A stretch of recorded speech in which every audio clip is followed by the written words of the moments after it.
हमारी दिवाली हमसे छीनी जा रही है। पटाखे मत चलाओ, पटाखे मत चलाओ, प्रदूषण होता है।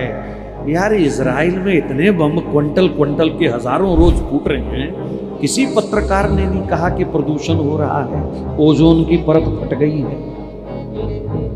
किसी टीवी डिबेट के अंदर चर्चा नहीं हुई, इतना बारूद रूस ने उधर फेंका है, वो उधर फेंक रहे हैं, क्विंटल क्विंटल के गोले चल रहे हैं, बिल्डिंगें धराशायी हो रही हैं, कोई नहीं बोलता। दिवाली पर 4 पटाखे चले तो इनकी ओजोन परत फट जाती है। पार्क में मिलने का भी उन दिनों में कोई रिवाज नहीं था, और प्री वेडिंग शूट भी नहीं होता था कि चलो एक दूसरे को अच्छी तरह जान पहचान लो। मेरी प्रार्थना है ये गंदगी अगर जीवन से निकल जाए तो बहुत भला हो जाएगा। ये प्री वेडिंग शूट वगैरह वगैरह ये भारतीय संस्कृति पर कुठाराघात है, ये राक्षसी रीति रिवाज हैं, ये हमारे सनातनियों के रीति रिवाज नहीं है।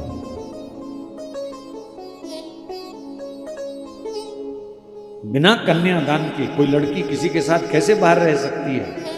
और 3-3 दिन बाहर देश विदेश में लोग चले जाते हैं प्री वेडिंग शूट।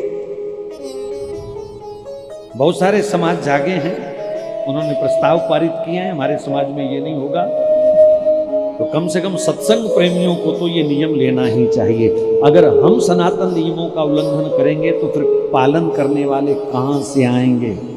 मुझे पता आपका जवाब क्या होगा, बच्चे नहीं मानते। बच्चे तुम्हारे ही हैं ना, कि उधार के लिए हुए हैं? नहीं मानते बच्चे तो कहो मैं तुम्हें बेदखल कर रहा हूं। अगर तुम संस्कृति तोड़ते हो तो जाओ, दफा हो जाओ यहां से, वहीं रहना, वहीं वेडिंग शूट करो, वहीं वेडिंग करो, जाओ दफा हो जाओ। देखो मानते हैं कि नहीं मानते? ये बड़ा तगड़ा बहाना हिंदुओं का, बच्चे नहीं मानते। ये तुमने किराए पे लिए हैं बच्चे क्या? तुम्हारा खून नहीं है उनके अंदर क्या? मेरी हाथ जोड़ के प्रार्थना है, संस्कृति से, सनातन परंपराओं से समझौता मत कीजिए, मत कीजिए। बहुत बिगड़ चुका है, थोड़ा बहुत बचा सकते हो बचा लो।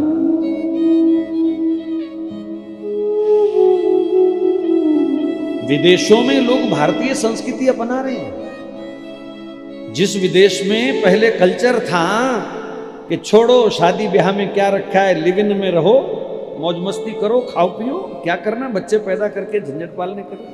अब महाराज वो 5-5, 6-6 बच्चे पैदा करने लग गए। अब वहां संयुक्त परिवार बन रहे हैं, अकेले अकेले लाशें सड़ जाती थी लोगों की। मरे हुए आदमी का पता नहीं चलता था, कीड़े जब चलते थे तब पता चलता था कि पड़ोस में मरा हुआ है कोई। अब वहां धीरे धीरे संयुक्त परिवार बन रहे हैं, 4-4, 5-5 वो बच्चे पैदा कर रहे हैं। और हिंदू 2 से 1 पर, और कई ऐसे पढ़े लिखे बेवकूफ अब नए तैयार हुए हैं जो कहते हैं बच्चा चाहिए ही नहीं। यानी हिंदू को खत्म करना है, हिंदू नाम खत्म करना है इस देश से, इस दुनिया से। ये बहुत गलत है। पितृ ऋण से मुक्त होने के लिए मानव को बच्चा तो पैदा करना ही पड़ेगा। हमको किसी ने पैदा किया, कर्जा है हम पर, हम किसी को जन्म देके ही उस कर्जे से मुक्त हो सकते हैं। अगर इस जन्म में ये कर्जा नहीं चुकाया तो फिर सुअर सुअरनी के रूप में जन्म मिलेगा, 6-6 महीने में 12-12 बच्चे पैदा करने पड़ेंगे फिर। और गटर में फिर बढ़िया एसी चलेगा, ठंडा ठंडा, बच्चे लेके बैठे रहना वहां पर। कोई भी ऋण लेके नहीं मरना है।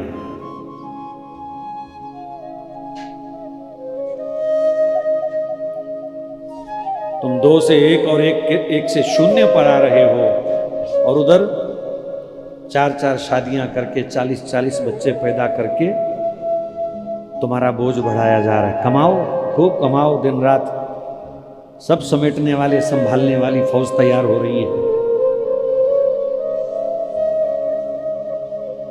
कह रहे हैं सर हमको काम धंधा करने की कुछ जरूरत नहीं है, हमारे बच्चे अगर ज्यादा है हमें चिंता नहीं है, ये हिंदू हमारे लिए तो कमा रहे हैं। 5 मिनट लगे थे, 75% हिंदू था लाहौर में, 90% कारोबार हिंदुओं का था लाहौर में, कराची में। एक रात में ऐसी पलटी लगी, सब धरा का धरा रह गया, जान के लाले पड़ गए। इज्जत आबरू बचा करके बड़ी मुश्किल कुछ लोग पहुंचे, लेकिन पहुंचते पहुंचते आपके इसी अमृतसर में लाशों से भरी हुई गाड़ियां भी आई। याद है कुछ? क्या वही दृश्य दोबारा देखना चाहते हो? हम नहीं देखेंगे तो हमारे बच्चे जरूर देखेंगे ये दृश्य फिर दोबारा, क्योंकि बड़ी भयंकर तैयारी चल रही है आपके खिलाफ,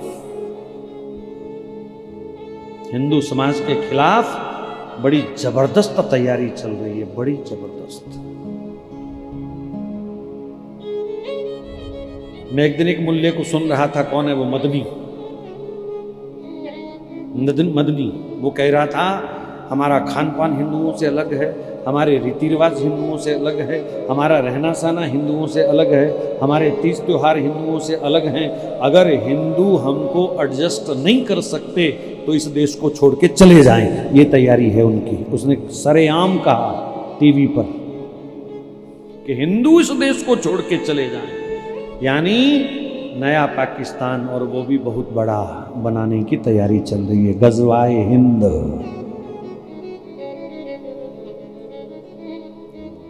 पैसे ने कभी भी कौम को नहीं बचाया, कौम को बचाते हैं संस्कार, कौम को बचाता है धर्म, कौम को बचाती है आपकी संस्कृति सभ्यता। तो आपके खान पान में, आपके पहरावे में, आपकी बोलवाणी में, आपकी रीति रिवाजों में संस्कार खत्म नहीं होने चाहिए। हमारी दिवाली हमसे छीनी जा रही है, पटाखे मत चलाओ, पटाखे मत चलाओ, प्रदूषण होता है। यार इजराइल में इतने बम क्विंटल क्विंटल के हजारों रोज फूट रहे हैं, किसी पत्रकार ने नहीं कहा कि प्रदूषण हो रहा है, ओजोन की परत फट गई है। किसी टीवी डिबेट के अंदर चर्चा नहीं हुई, इतना बारूद रूस ने उधर फेंका है, वो उधर फेंक रहे हैं, क्विंटल क्विंटल के गोले चल रहे हैं, बिल्डिंगें धराशायी हो रही हैं, कोई नहीं बोलता। दिवाली पर 4 पटाखे चले तो इनकी ओजोन परत फट जाती है। दुनिया में जितना पटाखा बनता है उसका भारत में केवल 2% बनता है। 98% पटाखे से प्रदूषण नहीं होता, 2% से प्रदूषण होता है। कभी आपने समझा इस बात को? ये हमारी दिवाली खत्म करना चाहते हैं। होली आती है तो कहते पानी बर्बाद होता है, उससे भी कई गुना रक्त जब गलियों में बहता है, नालियों में बहता है, उस पर कोई चर्चा नहीं करता। बेकसूर जानवरों को काट काट करके छप्पड़ लगा दिए जाते हैं खून के, तब कुछ नहीं होता। और दिवाली पर होली पर बच्चे गुब्बारे भर करके 2-4 इधर उधर फेंक देते हैं, तो बोले पानी वेस्ट कर रहा है, पानी वेस्ट कर रहे हैं। क्यों नहीं समझ पा रहे आप लोग?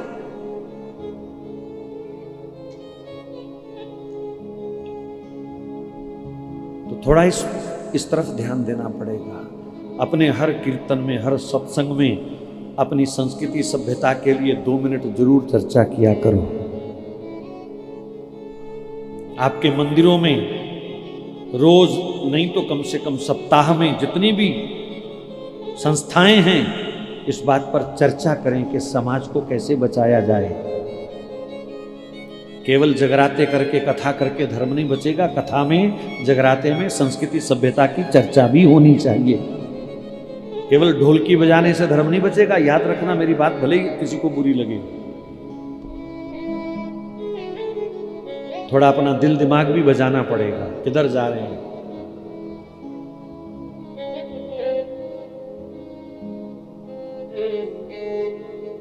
मंदिर जाना हमने छोड़ दिया, तीर्थों पर जाना हमने छोड़ दिया, भारतीय पहरावा धोती हमने छोड़ दी, चोटी हमने छोड़ दी, तिलक लगाना हमने छोड़ दिया, जनेऊ पहनना हमने छोड़ दिया, गाय के पास जाना, गाय को पालना हमने छोड़ दिया। कैसे बचेगा धर्म? और जो तीर्थों पर भीड़ जा रही है वो सब सेल्फी बाज लोग हैं, दर्शन वाले नहीं हैं। मैंने राधा वल्लभ जी के गोसाई जी से पूछा, बिहारी जी के गोसाई जी से पूछा कि आप तो लोगों को देखते हो सामने खड़े, कितनी श्रद्धा इनमें? बोले केवल 5% श्रद्धावान हैं, बाकी सब पखंडी हैं। ये वृंदावन के गोसाइयों के शब्द हैं। केवल 5% लोग दर्शन वाले हैं, बाकी सब पखंडी आ रहे हैं यहां पर हल्ला करने वाले। बरसाना की होली में पूरी पूरी बोतल पी करके राधे राधे बोलते मैंने देखा लोगों को। उनकी गाड़ियों से बोतलें निकाली हमने, जतिन साथ था, पूछ लेना। मुंह सूंघ सूंघ के देखा सैकड़ों लोगों को, टन पूरे, और आए हैं बरसाना की होली मनाने, राधाष्टमी मनाने। व्यभिचार करते हुए देखा हमने होली की रात में, राधाष्टमी की रात में। और बताओ, पकड़े हैं, मार मार के भगाए भी हैं। लेकिन दुख है कि ये काम केवल हमको करना पड़ा। कोई महात्मा, कोई कीर्तनकार हमारे साथ नहीं चला। मैं दुख से बोल रहा हूं। जो अपने आप को रसिक कहते हैं उनमें से कोई भी नहीं आया कि ये भी काम जरूरी है।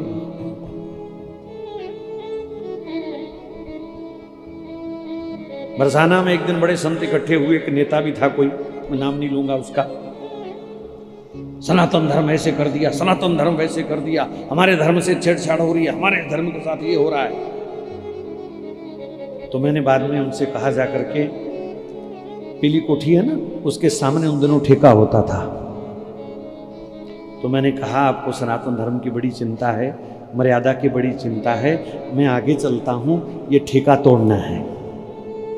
वो छड्डो जी, मैं बात करता हूं किसी से, अभी लफड़े में मत पड़ो, मैं फिटे मुंह तेरा, ऐसे ही बोला मैंने उसको। केवल भाषण, खींचो फोटो, लगा दो कल अखबार में, बड़े क्रांतिकारी हैं, बड़े समाज सुधारक हैं, करना कुछ नहीं। मैंने कहा मैं आगे चलता हूं, पहली ईंट मैं मारूंगा, ठेका तोड़ना उसका। और शिवालय, छोटा सा शिवालय वहां पर, शिवालय की और शराब के ठेके की एक दीवार थी। आप कल्पना कर सकते हैं, सोच सकते हैं हमारे तीर्थों का क्या हाल है। और धमकी देता था, मैं मुलायम सिंह का बंदा हूं, मेरे से छेड़छाड़ मत करना। और पालो ऐसे नेताओं को जो मंदिरों के साथ सटी हुई दीवार में ठेका खुलवा देते हैं। लेकिन दुख इस बात का है कि इतने रसिक, इतने संत उस दिन वहां इकट्ठे होते हैं, कोई साथ नहीं देता, कोई साथ नहीं चलता। हम तो राधे राधे करने आए हैं, राधे राधे। जिस दिन वो तलवार लेके खड़े हो गए, तुम्हारी राधे राधे भी बंद हो जाएगी, तुम भागते हुए नजर आओगे। और ऐसे निकम्मे आलसी रसिकों को फिर श्री जी भी बचाने नहीं आएंगे।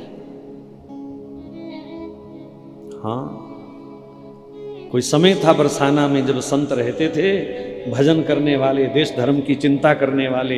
बरसाना पर हमला हुआ था मुगलों का, महाराज तीरों की बरसात हुई थी, महल से तीर चलाने वाले नजर नहीं आ रहे थे, तीरों की बरसात हुई थी। और उस समय श्री जी का नाम विजय श्री हुआ, विजय श्री। आज भी वो स्वरूप पूजा जाता है बरसाने में, विजय श्री।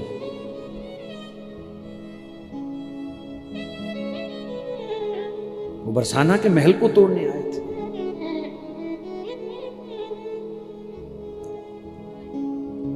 तो मेरी प्रार्थना है, ये दर्द समझो। ये कोई चुनावी भाषण नहीं है, ये अपने अस्तित्व की रक्षा करने का प्रश्न है, अपने आप को बचाने का प्रश्न है। हम तो 10-20 साल शायद राधे राधे गा लें, क्या हमारे बच्चों को गाने दिया जाएगा? क्या ये कथाओं के पंडाल भी बन पाएंगे आने वाले 15-20 साल में? जिस तरीके से विधर्मियों की संख्या हर शहर में बढ़ रही है, शांति तब तक है जब तक उनकी संख्या कम है। जिस दिन वो 20% हो जाएंगे, तुम्हारे 30 त्योहारों पर हमले शुरू हो जाएंगे। ये सत्य है। इसलिए इन कथाओं का लाभ तभी है भैया जब हम धर्म की भी चिंता करें, अपनी संस्कृति सभ्यता की भी चिंता करें। बस एक ही काम करना है, जितनी एकता हम भंडारे में दिखाते हैं, इतनी एकता हर समय दिखा के रखें। हिंदू एकजुट होता है कहाँ? भंडारे में, बस, और कहीं एकजुट नहीं होता। महाराज मंदिर में आरती होती है, घंटी बजाने वाला कोई नहीं होता, मशीन घंटी बजाती है, 4 आदमी नहीं होते। ये चिंता का विषय है। और उसी मंदिर में जिस दिन भंडारा होता है, भीड़ काबू नहीं आती। इतनी भूखी हो गई हमारी कौम।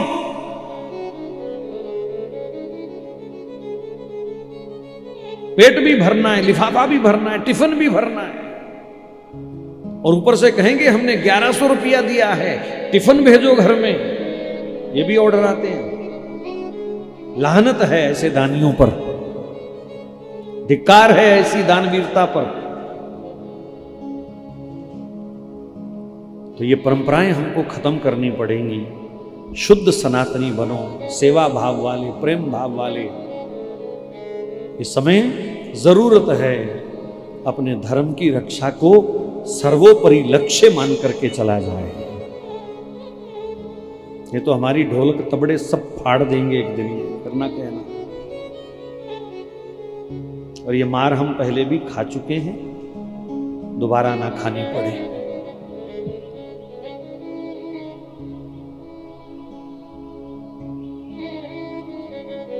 तो हम चर्चा कर रहे थे सनातन परंपराओं की,